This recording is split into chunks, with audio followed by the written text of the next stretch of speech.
America is a land of great museums, and every museum has spellbinding stories to tell. The Normandy operation is just one of over 100 D-Days from World War II. The museum is just another way to make history a powerful, compelling experience. And a lot of people say we did it right. It was so poignant, you know, it just grabbed them. Triumph of the Spirit, the National D-Day Museum in New Orleans, Louisiana. Next on Great Museums. Major funding for Great Museums is provided by the Eureka Foundation, dedicated to the educational power of television and new media. Exercise your curiosity. Explore America's great museums. World War II was the most important thing in the lives of all Americans. It totally absorbed our nation's energies, interests, cost lives, resources, tested us beyond all boundaries of anybody's imagination. War ultimately, unfortunately, involves human beings killing each other.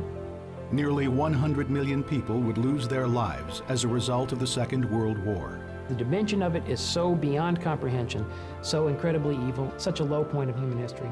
It is also, in many respects, a high point in human history.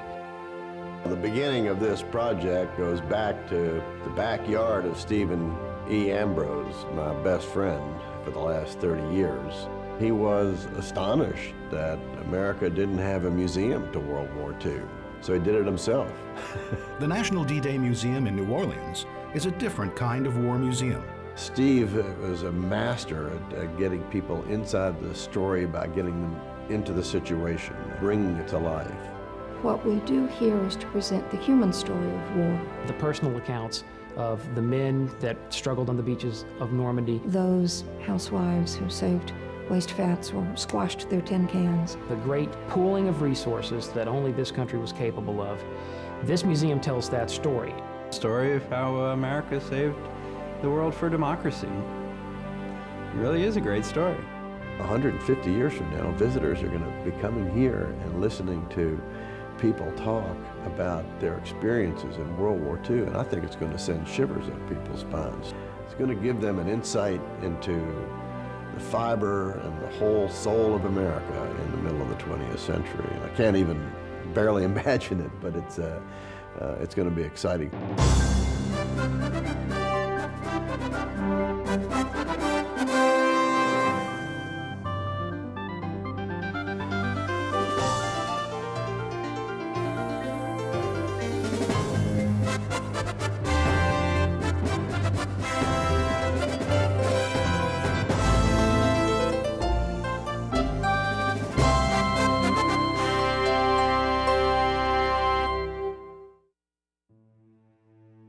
Heir to the McElhenney family's Tabasco sauce empire on Avery Island, Louisiana, Lieutenant Walter McElhenney is an 18-year-old Marine on patrol in Guadalcanal. He bumps into a Japanese armed with this sword. He took it up with a scabbard and came down on McElhenney's head. And McElhenney's getting his pistol out to shoot the Japanese. And the instant that the scabbard, such a blow, put a huge dent in the helmet, knocked McElhenney totally unconscious at the moment he shot. Well, his buddies came up a few minutes later, thought they were both dead, threw McElhenney on the stretcher, and he came to a little bit with all of those artifacts. Those 3 artifacts capture an instant in the battle that is absolutely authentic. It's a kind of personal account. They're all over this museum. When we went into the invasion of Peleliu, we felt so confident that we were just going to walk ashore. The Japanese were up and the Marines were down. And boy, we were just catching pure hell. I was in the 3rd wave. I would venture to say the whole 1st wave and maybe half the 2nd one was completely annihilated. Most of the black Marines were designated to be service troops, cooks, laborers. The invasion of Peleliu, we got to be stretcher bearers. Now that's some of the most hazardous work you can do in the Corps, because you're going out there and you're recovering your wounded. You have to make a decision which one you're going to pick up. It was terrible. When you listen to these guys, they don't think of themselves as heroes.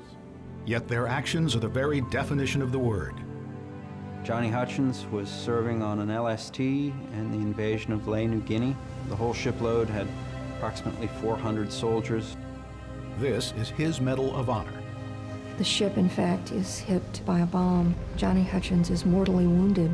At the same time, a torpedo is sighted streaking toward the vessel.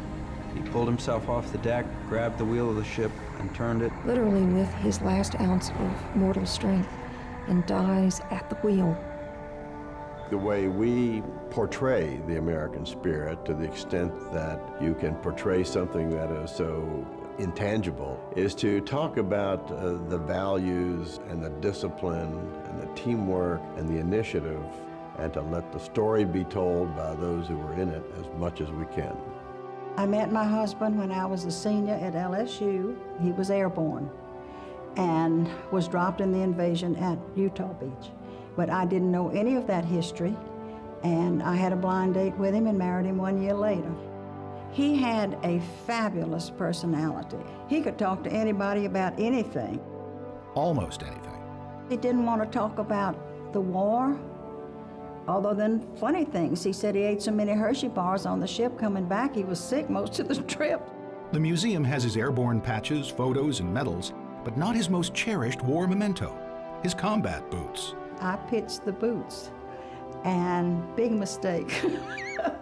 I've never gotten over it. I felt terrible doing it. I just didn't realize he was so attached to them, you know. After that horrific war and the tremendous sacrifice of this country, people wanted to get home and buy cars and washing machines and get back to work. And so there was almost a national amnesia about World War II. Everybody wanted to forget about it.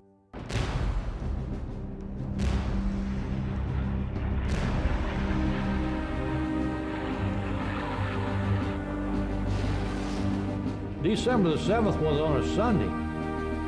Monday morning, the recruiting line was 4 deep, 4 blocks long.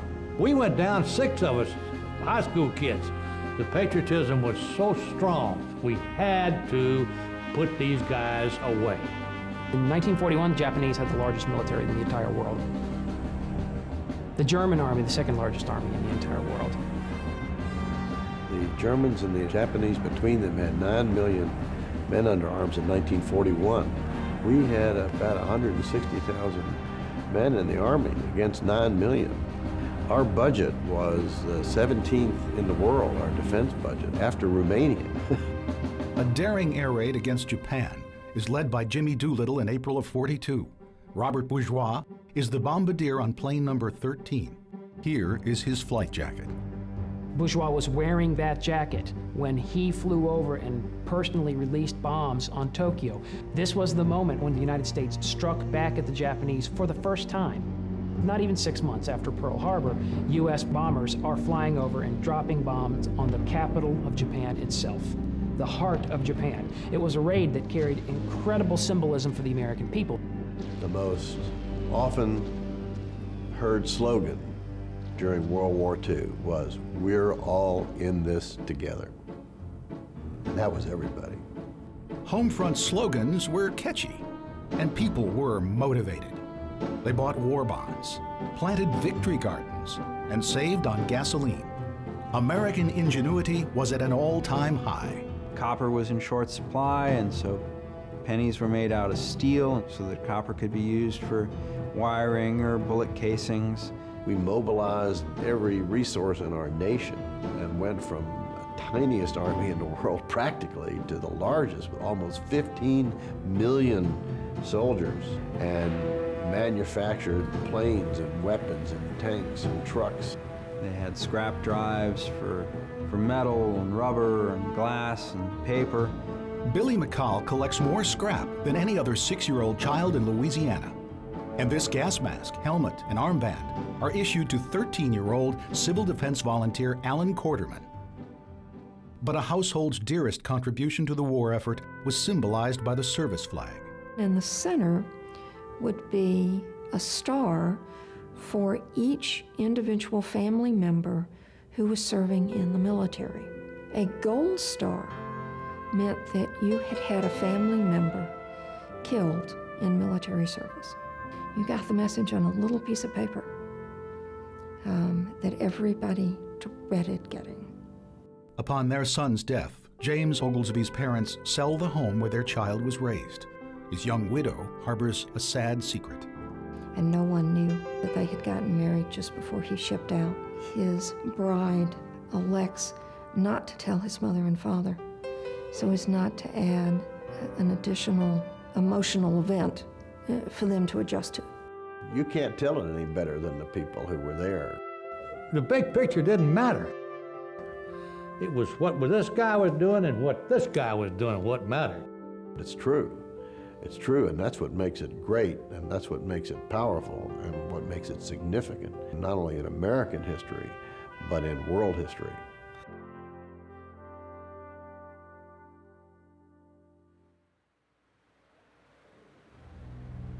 The United States could mass produce anything, and that was probably the one thing that made victory in World War II possible for us. The Sherman tank was the Americans' workhorse. The United States could mass produce the Sherman tank. For every single German King Tiger that was produced, we could produce 50. But it would take more than Sherman tanks to breach Hitler's Atlantic Wall. To cut off occupied France from the Allies, Hitler has Field Marshal Rommel lace the French coastline with 6 layers of obstacles, including the so-called Rommel's asparagus, a series of logs topped off with mines, and the hedgehogs, 500 pounds of angle iron in concrete with sharpened ends. If any small landing craft attempted to approach to land on a beach at high tide, it would rip sections of that landing craft to pieces. The Allies would need a miracle. Andrew Jackson Higgins of New Orleans would provide one. Eisenhower, former president and supreme commander, told Steve Ambrose in 1963 that Andrew Jackson Higgins was the man who won the war for us. Higgins Industries was the largest defense contractor in New Orleans, with over 30,000 employees making 20,000 landing craft. That's why the D-Day Museum is here. This Higgins LCVP, landing craft for vehicles and personnel, was built for the museum by former Higgins employees still living in New Orleans. This one landing craft made it possible to land 36 armed men standing in the upright position with rifles in their hands and packs on their backs. In 30 seconds. They made it possible for us to conduct these large-scale amphibious operations, which is how we ultimately drove the Germans and the Japanese back on all fronts in World War II. I'm so proud of the fact that those are my numbers on that boat. And they were placed there, you might say, as a matter of courtesy by the local people that built the boat, and I appreciate that. In '43, Marvin Perrette signs up with the U.S. Coast Guard. He's a 17-year-old kid one day and a trainee piloting a Higgins boat the next. He had no idea what that would mean. But I soon learned, post-haste, that the Navy had called upon them to man many of their assault troop transports for the express purpose of making invasions, and make invasions we did. I'd say that the D-Day operation is definitely one of the top 10 important military operations in human history. The Normandy operation is just one of over 100 D-Days from World War II. And the D in D-Day? It simply means day. The day an invasion is set to begin. Thus, the date that the operation in Normandy, June 6, 1944, the date that operation began, was called D-Day. And for many, think that was the only D-Day, except for the guys who went ashore in Iwo Jima, Guadalcanal, and everywhere, North Africa, Sicily, Italy. Every invasion was a D-Day. They stand for and represent the moment of truth when you're going ashore at your most vulnerable moment, getting out of boats, under attack, under fire, under withering fire. People have just been sitting there waiting for you.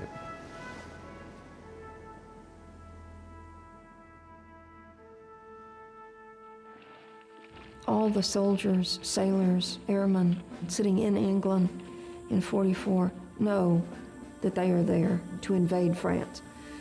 They don't necessarily know where, but they know they're there to breach Hitler's Atlantic Wall.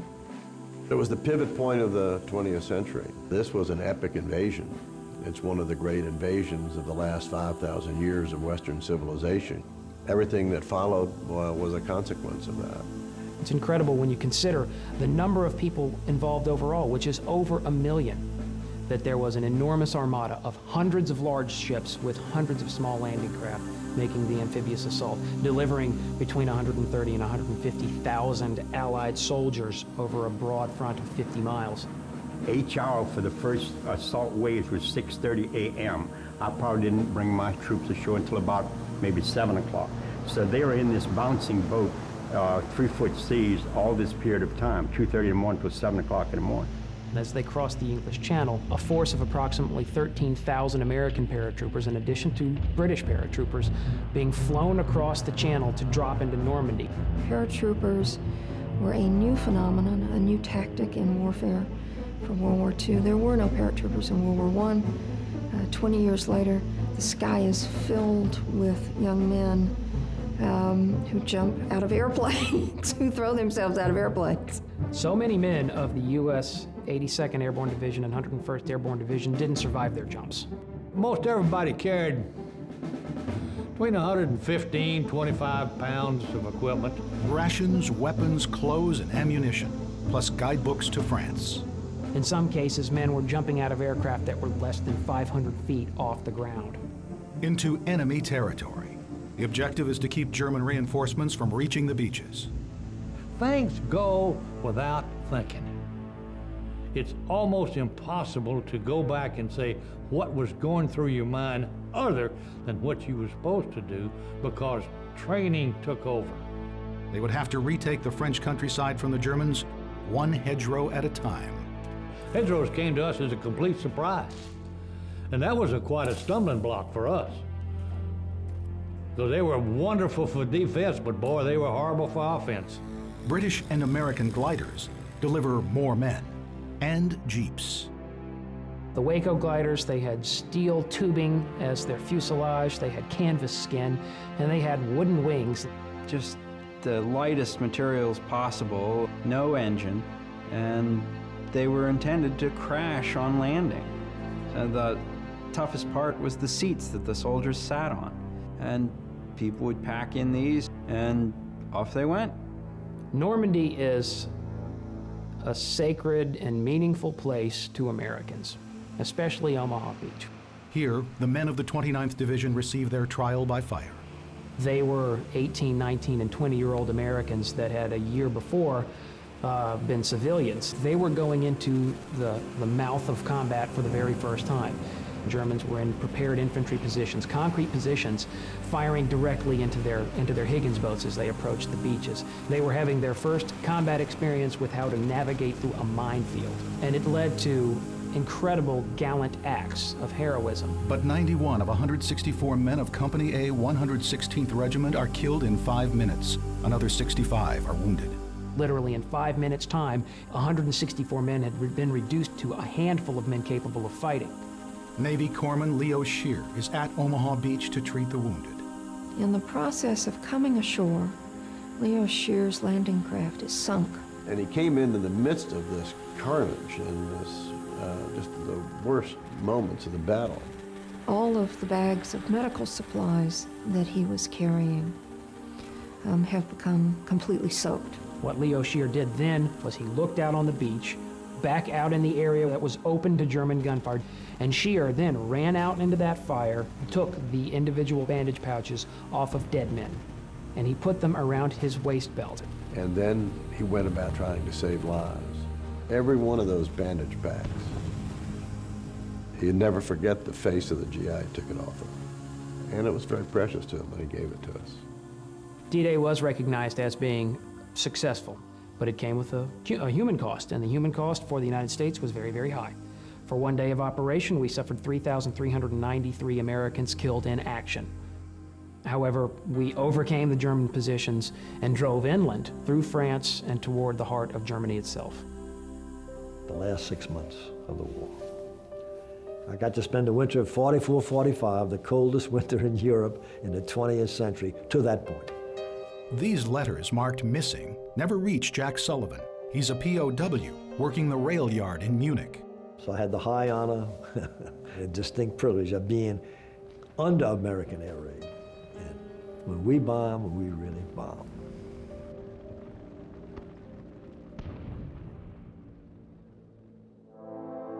When I see the Rosenthal image of the flag raising on Iwo Jima in February '45, all I can think of is the sad loss of life that was yet to come during the Iwo Jima battle, and then the long road ahead that would lead ultimately to peace with Japan. Leonard Isaac's Iwo Jima story begins with this letter. And he writes the letter a week before Christmas, aboard ship, and he writes it to his two little boys, and he tells them why he's fighting. And he says, "My dear little boys," and says, "I'm writing you just a week before Christmas, and I know you'd like me to come down the chimney to jump right in your Christmas stockings." But then he says, "I guess you often wonder why people fight and have wars, and why lots of daddies have to be away at Christmas time fighting. That's a hard question to answer." He tells them that Japan is like a bully, and he hopes that they'll never be bullies when they grow up. "I want you to always help the smaller fellow, and above all, my boys, have the courage never to be afraid to fight for what you think is right." That may sum up everything his children are going to know about him for the rest of their lives. If you and lots of other boys try to do this, it may be that people will not have to fight wars in years to come, and that all of the daddies in this world will be home for Christmas, and that is where they belong. Merry Christmas, God bless you, Daddy. And Leonard Isaacs died from a mortar. One of 6,000 U.S. Marines killed at Iwo Jima. The Japanese have 21,000 defenders on the island of Iwo Jima. Very few of those, less than 100, were taken alive at the end of the battle. Surprisingly, the largest D-Day of the Second World War was yet to come: Okinawa. In the final year, one word sums up Japanese tenacity: kamikaze.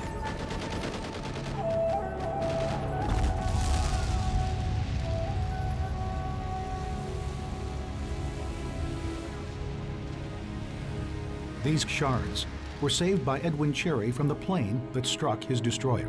The war in the Pacific is a much more brutal, no-holds-barred warfare.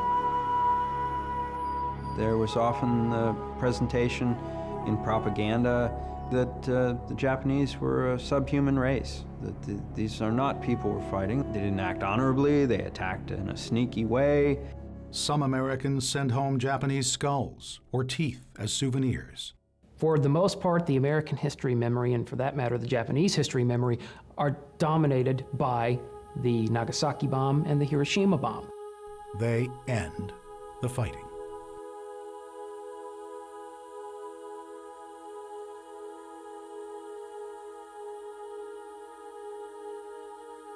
We allow people to look at the film footage in an atmosphere of contemplation. Did Harry Truman make the right decision? Would it have been better to invade Japan in a conventional amphibious landing? Are all questions that are still asked today.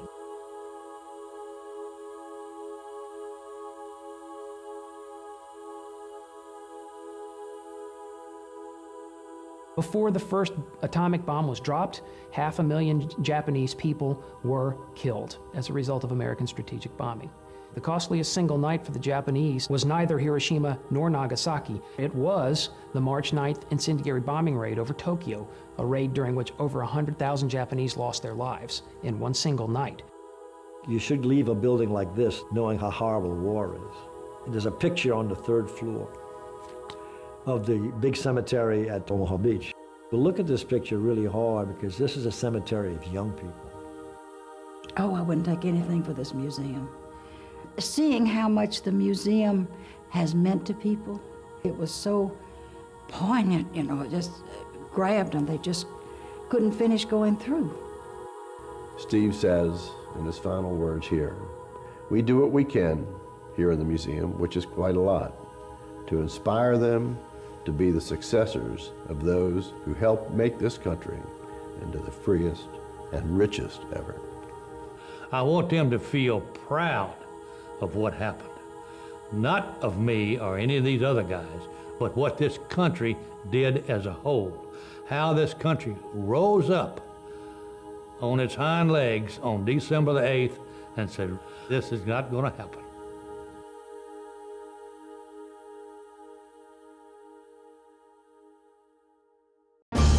Learn more about America's great museums at greatmuseums.org. You can order this episode or another Great Museums program on home video for $19.95 plus $4.95 shipping and handling. Call 1-888-227-5865 or order online at greatmuseums.org. Museums hold the treasures and tell the tales of the people and places that make America great.